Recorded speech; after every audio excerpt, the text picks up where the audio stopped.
Well, happy Father's Day. It's a good day to celebrate. There's a lot really going on in this place today, not just Father's Day celebration, but if you can see up here, we have some baptisms that we're going to be having in the second service. We're going to talk about that in a few minutes, but have you ever had someone that you looked up to growing up, someone that you thought that could do just about anything, that you paid attention to how they did things and you tried to be like them or imitate them? How many of you have had someone like that? For me, that was my dad. My dad was amazing to watch how he fixed things around the house, how he mowed this gigungous yard at this place. Gigungous, I create a word all the time. Gigungous yard that we had in the house that we lived in. And I paid attention as in the fall, he would take this plastic. Now, we had an old house we lived in, and he would put plastic on the windows, either the outside or the inside, to keep the warmth in. How many of you have done that before? Yeah. Living in the Northeast, I bet a lot of us have, right? Well, I remember one time when I was a kid, I thought, I'm going to build a tree house, and it wasn't like one that was in the Waltons, you know, where you climb up and it's so open. Mine had a door on it, had windows in it and everything. It was cool. And I thought it would be kind of really cool to have a place where I could go and be by myself, and a place I could go in case I got into trouble. Nobody could find me. But you all know me as a perfect little angel, right? Thank you. Anyways, I built this treehouse so that it could withstand all the storms that we would face. I even went to the extent of putting plastic over the windows, just like my dad did. Now I had one door and the windows were on both sides. I thought, this is the ultimate treehouse. Nobody has one like this. But I took it a step further. I thought, it's a little chilly. I think I'm going to build a fire in here.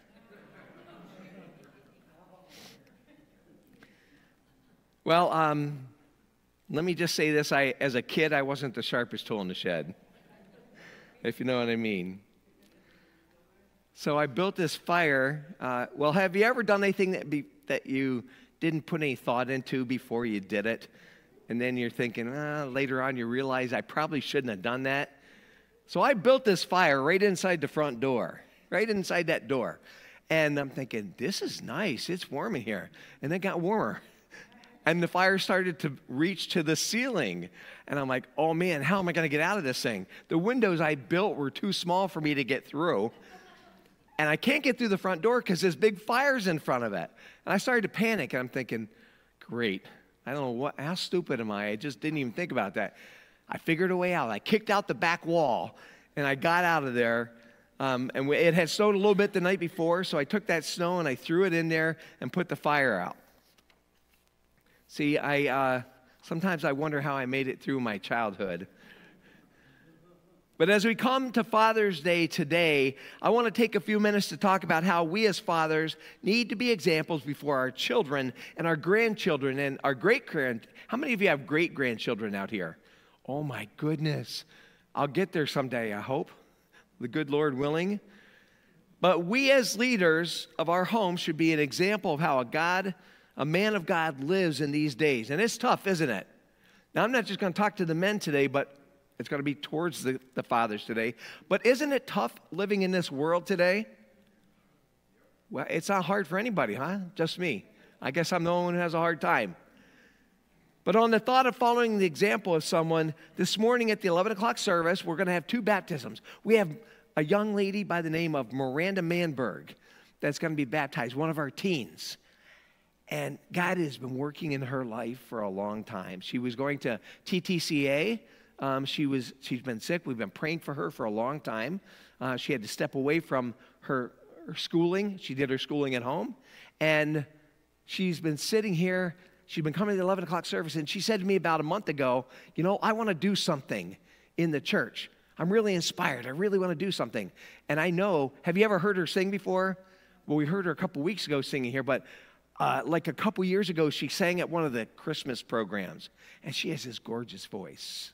So I said, well, what do you want to do, work with kids? And I was hoping, let's use that voice.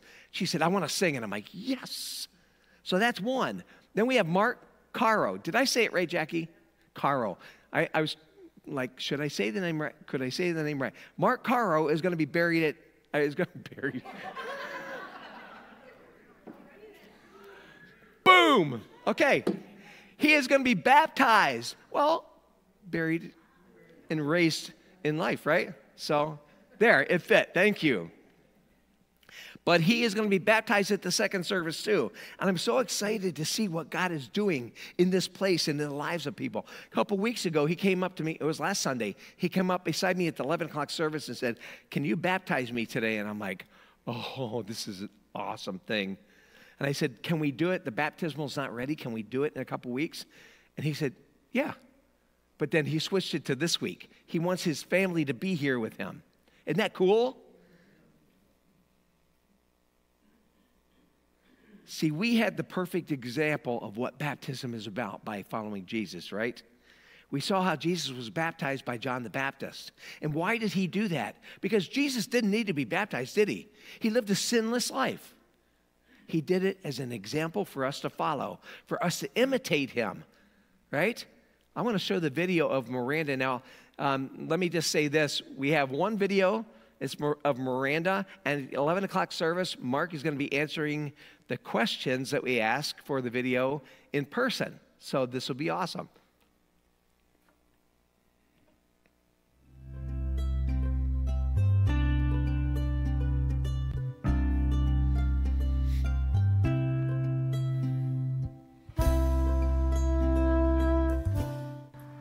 He can't be condoned to just one word. He is a multitude of different aspects and adjectives. And what I'd say is one of them would be Father.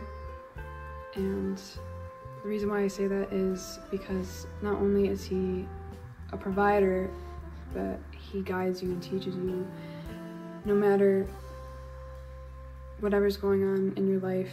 He's always there, and he's always ready to help you through whatever circumstances you're going through.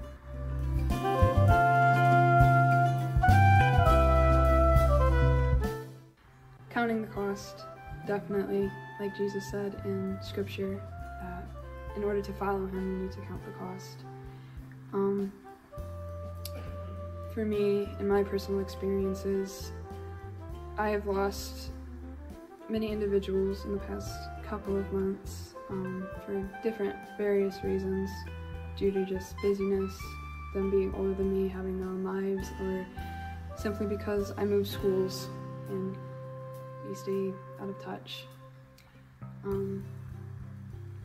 But despite those losses, I've learned that God is closer than anyone. No matter what, he won't forsake you. He's always keeping in touch. He's always knocking every single day.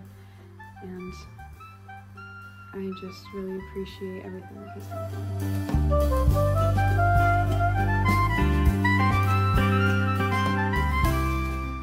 It is a symbol of just letting go of who you once were and embracing your new creation that God has given you, has transformed you to be.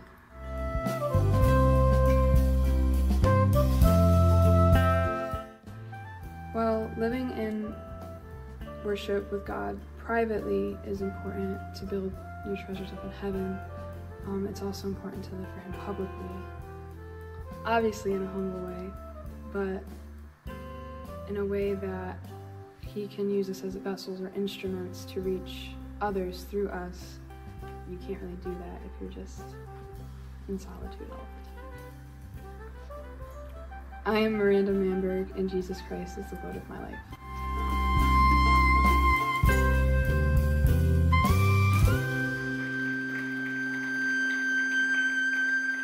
You know, I love that I got to tell you, when we did this video, it was pretty amazing. We did it downstairs in the library, and that was like the third take. The first two just didn't count. I had it, when I recorded it, it played back in slow motion. I don't know how that happened. But we thought it would be good if we didn't go slow, Miranda. So we didn't do that. But she did a great job, didn't she? And how did she learn about Jesus? From her parents and from you, right? She's been coming to this church for a while now. And she has seen Jesus alive in your lives and in my life, right? And she learned, she's picked these things up. And that's awesome to see a 15-year-old young lady who loves the Lord with all of her heart. As we strive to imitate our Father in heaven, there are certain qualities that we as people, that people around us should see in our lives. Ephesians chapter 5, verses 1 through 7 says these words. Therefore, be imitators of God as beloved children, and walk in love as Christ loved us and gave himself up for us, a fragrant offering and sacrifice to God. But sexual immorality and all impurity or covetousness must not be named among you, as is proper among saints. Let there be no filthiness, nor foolish talk, nor crude joking, which are out of place. But instead, I better read my own words. Let there be thanksgiving. I guess I need to retype that. For you may be sure of this, that everyone who is sexually immoral or impure or who is covetous has no inheritance in the kingdom of Christ and God. Let no one deceive you with empty words, for because of these things the wrath of God comes upon the sons of disobedience. Therefore, do not be partners with them.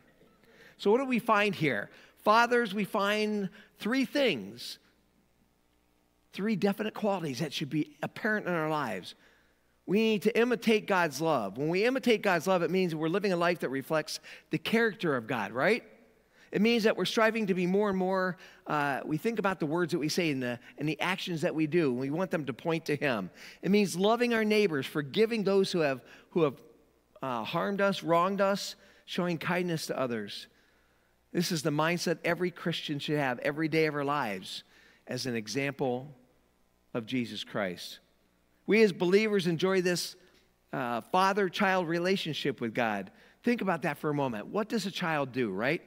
They try to copy what they see in their father, don't they? And their mothers. But today's Father's Day, so we're going to stay with fathers on this, right?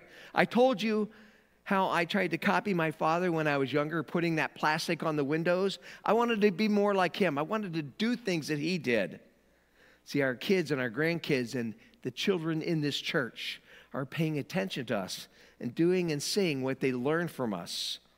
Yesterday, Anna and I had the opportunity to go to Chittenango to celebrate our oldest grandson's birthday. He turned 8 years old. And there was a lot of people there. We had a great time. They had a zip line in the backyard. They wouldn't let me on it. I don't know why. But at one point, my second grandson, Ben, was running through the backyard, and he went flying. Head over teacups. How many people say that? Head over teacups. Okay, just me. Great. But he went face first into that ground, and I called it a nose plant. And I ran over to check on him, and I tried to make it sound like, oh, you're okay. I said, you're not supposed to kiss the ground. And talking about kids paying attention to what we say and what we do, my little 2-year-old grandson, Miles, gets down on the ground, and I'm like, what is this kid doing? He's always coming up with something. And he's kissing the ground. I'm like, oh, boy, what did I do now? I said, what is wrong with you? What are you doing? I'm kissing the ground. He got up with this face full of dirt and mud and grass, and I'm like, oh, man. He heard me say kissing the ground. See, he was listening to what I said. Even though it was funny, it made me think about how our little ones are really paying attention to us. They really are. We're going to have a lot of kids here during VBS, and I mean a lot of kids. We normally have 60 kids. I'm praying that we have 100 kids. Are you excited about 100 kids? 100 kids, 100 opportunities to tell them about Jesus. 100 kids that we could tell about Jesus, right?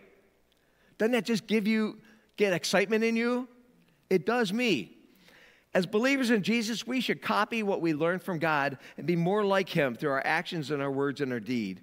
Is there anything greater than love? Is there anything greater than God's love? Is there anything greater than God's love? Okay. John 13:35 tells us this. By this, everyone will know that you are my disciples if you love one another. So I like to tell stories. I'm going to tell you a story. I'm going to tell you a story about this young man named Bill. Bill had this wild hair, and he had was always wearing a T-shirt with holes in it and jeans, and he wore no shoes. He was literally, that was his wardrobe as he went through college. He's brilliant, kind of profound, and very, very bright. He becomes a Christian while attending college. And he had this church that was across the street from him. And he thought, you know what? It doesn't matter what I'm wearing. It doesn't matter the outside, does it? Because God looks at the inside, right? So he came into the church, and he's wearing the torn T-shirt and the holy jeans and hair all on, and he's in his bare feet, and he's walking down the middle aisle because he's looking for a seat. And there's no seats in this place, and people the whole time, how do you think they're reacting to him? They're going, what is this guy doing here, right? Awful. And he doesn't find a place to sit. So what does he do? He comes right here in the middle aisle, and he sits down, just right there. Now, there's this older gentleman. He's 80 years old in the back of the church. He's one of the elders of the church, and he has this cane, and he's like, people are going, oh, man, he's up. The pastor's watching as this 80-year-old gentleman comes from the back of the church and comes up, and he's slowly getting up there. He's coming up to where this young man is, and what does he do? He puts his cane down on the ground, and he sits down with that young man, and he worshiped with that young man. You know what the pastor said? Everybody's choked up, kind of like when you're trying to get me in that song, right? What do you think happened? Those people were in tears. And the pastor said these words. He said, what I'm about to preach, you will never remember, but what you have seen, you will never forget. See, it's one thing to read God's word, but we need to put it into action in our lives. We need to be careful how we live, for we may be the only Bible some people will ever read, right? We may be the only Bible some people ever read. So therefore, we need to be imitators, as we've just read in the first two verses. Be imitators of God as beloved children, and walk in love. Live a life of love. See those who are in need. Be there for them. Help them. I know we say these things all the time, right? But until we get it and until we put action to that, we need to do this. We need to talk about these things. The second thing we find in this passage is this. Fathers, we are to imitate God's holiness. Verses 3 through 5 says these words. Maybe not.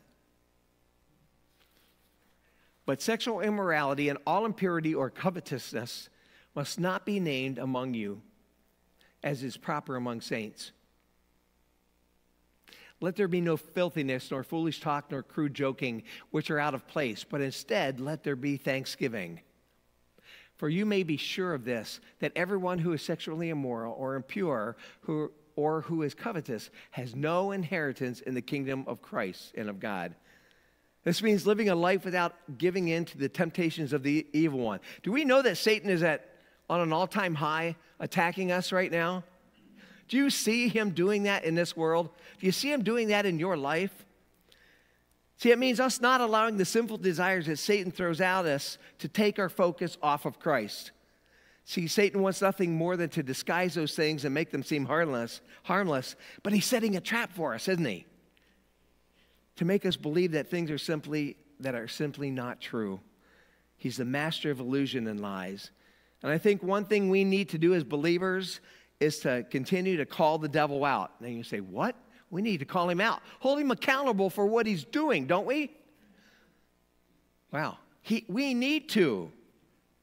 We need to let him know that he will not distract our walk with Christ, that he will not pull us away from the loving arms of our Father, that he will not gain any ground by pushing those buttons. And as you know that when you have a sin in your life and you confess it to the Lord, Satan likes to bring the guilt back to you, doesn't he? That's one of his weapons that he likes to use. That's one of the big ones. But we need to stand firm in what we know to be true and stand up to the evil one and tell him he has no power in our lives. And he doesn't unless we give it to him, right? There was this father who came home from work and saw his little girl playing in a mud puddle. And he said to her, "Man, you're pretty dirty." She replied, "Yes, I know, Daddy, but I'm prettier clean." Out of the mouths of babes, right? Aren't we all prettier when we're clean? Colossians 3, 1 and 2 says these words. Since then you have been raised with Christ. Set your hearts on things above, where Christ is, seated at the right hand of God. Set your minds on things above, not on earthly things. See, we need to keep our focus and our eyes on heaven and not on things of this earth that are going to fade away. As our children and our grandchildren and the kids in this church see us living our lives for Christ, they will learn to love him like we love him. I want to be an example for him, don't you? I want to see how many people have grandchildren in here again. Now, we're not going great-grandchildren, grandchildren in here. Do you want them to know who Jesus is? In a powerful way, you want them to know, don't you? How many of you have great-grandchildren again? You want them to know Jesus, don't you? And you'll do anything in your power to let them know, to teach them who he is. And that includes living your life as a shining example for Christ. How about people here in this church? Do we want to see these kids that are coming for VBS? Don't we want to see them know who Jesus is? So are we willing to let them see Jesus? Let them see you and me, right? Let them see Jesus in the way that we act, in the things that we say, in the things that we do. We want that, don't we? I do. See, how we live our life matters. And fathers, we need to imitate God's wisdom. Verses 6 and 7 tells us this. Let no one deceive you with empty words, for because of these things, the wrath of God comes upon the sons of disobedience. Therefore, do not be partners with them. See, godly wisdom starts with the fear of God and results in living a life that is holy and pleasing to God. It enables us to prepare ourselves for eternity. What's next in our life? Because we have an eternity to look forward to, right? And where is that eternity if we are believers in Jesus? It's in heaven someday.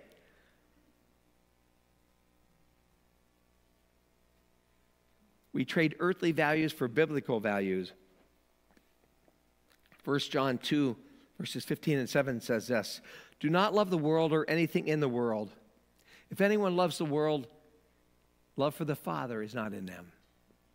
For everything in the world, the lust of the flesh, the lust of the eyes, and the pride of life comes not from the Father, but from the world. The world and its desires pass away, but whoever does the will of God lives forever. I'm going to live forever, aren't you? Not on this earth, but in heaven someday. And it's because I accepted Jesus as my Savior. But while I'm here, while I'm in this place where he has placed me, I want to be a witness for him. I want my life to be that light in the darkness to these kids, to the people, to my neighbors, to my family members. I want them to see Christ living in me. Don't you? We recognize we are citizens of another kingdom, that we don't belong in this world. Remember last week we talked about being citizens of heaven? And we sang that chorus to that song together. Do not worry, I'm not going to sing that song again, but I want you to hear those words again. This world is not my home. I'm just passing through. My treasures are laid up somewhere beyond the blue. The angels beckon me from heaven's open door, and I can't feel at home in this world anymore. You want to do the chorus? Okay, we'll sing it. Okay. This is spur of the moment. Oh, Lord, you know I have no friend like you. If heaven's not my home, then, Lord, what will I do? The angels beckon me from heaven's open door, and I can't feel at home in this world anymore. We can't feel at home in this world anymore, right? We shouldn't feel at home in this world anymore because we are citizens of heaven. Philippians 1:27 says this, whatever happens, conduct yourselves in a manner worthy of the gospel of Christ. See, having godly wisdom means we strive to see life and others from God's perspective and act accordingly. We treat others in a different way. We love those around us and want to help those in need because of this new attitude, this new compassion, this new love that God has put in our hearts. We respect others as God's creation. And man, do we see others from that perspective? Do we really see others as God's creation? Because he has created us all. He has a plan for all of our lives. All of us who who accept him, he's going to show us day by day what that plan is, right? And we think about that statement for a minute. I jumped myself here. We need to seek God's wisdom and guidance every day of our lives in every situation. How can we get that wisdom? We can ask for it. James 1:5 says these words. If any of you lacks wisdom, you should ask God, who gives generously to all without finding fault, and it will be given to you. I know I need wisdom, don't you? Every single day of my life, I say, Lord, I can't do this on my own. I need you to show me. I need you to give me your wisdom, your guidance today. And you probably already have God's wisdom, and you just don't refer to it, though. What am I talking about? The Word of God contains God's wisdom, doesn't it? Spending time in His Word is how we learn, how we get that wisdom. So many times we don't take that time. We get busy with our lives that we don't even set aside time to meet with the one who created us and loves us so much. Think about that statement again for a second. We get busy with our lives. We have lives because He gave them to us, right? We have the air in our lungs because He gave it to us. Every day that we have breath, that we wake up in the morning, is a gift from God. And that's how we need to look at it. It's a gift from God. So knowing all that, how can we not be overjoyed that He would want to meet with us and spend time in a relationship with us? That our God would care for us so much that He sent Jesus to this earth for us, right? He did that for us.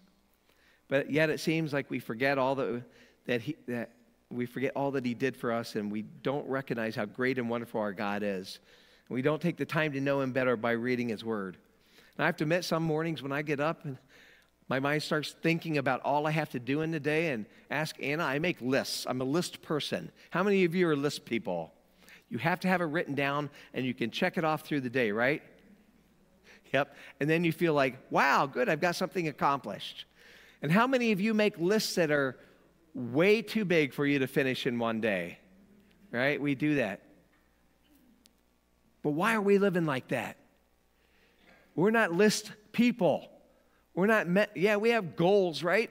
But our first goal in the morning is spending time with the Lord. That's what it should be. My day is never right unless I am alone with the Lord every morning. I've seen how it's gone the opposite way when I haven't had time, when I've rushed off and done something, and it's just not right. See, we make it all about us, right? What we want to do, instead of what God has planned for us that day. Our Father has a plan for our lives, for every single day of our lives. He's got wonderful opportunities for us, right? To speak to people about Jesus. You know, we can push it aside and say, well, you know, I'll get to it tomorrow. But there may not be a tomorrow for someone who doesn't know Jesus. There may not be. He may have a perfect, what I call a divine opportunity for you today to speak to someone about Him. And if you just brush it aside, it's gone. And who knows what's going to happen, right? Only God. In order to imitate His wisdom, we must read His wisdom. As the worship team comes to close, let me read again the statement I made in the beginning. As we come together on this Father's Day 2024, I want to take a few minutes to talk about how we as fathers need to be examples before our children and grandchildren and great-grandchildren, if it's the case. We as leaders of our home should be an example of how God lives, of a godly man in these days. Fathers, men of God, my challenge to you today is really simple. Be the man that God has created you to be. Live your life as a shining example of who God is. How we live our lives should directly reflect God to everyone around us, from our children, our grandchildren, the little boy maybe who lives next door who doesn't have a good father figure in his life, but sees something special in you and wants to imitate you and be like you. Hopefully you're a good Christian man and he sees Jesus in you, and he wants to know who Jesus is. Be that witness to him. Let him see Jesus through you. And our cry, men, should be this: Lord, let them see you and me. Let them see you and me. Let's close with these words. Be imitators of God, therefore, as dearly loved children.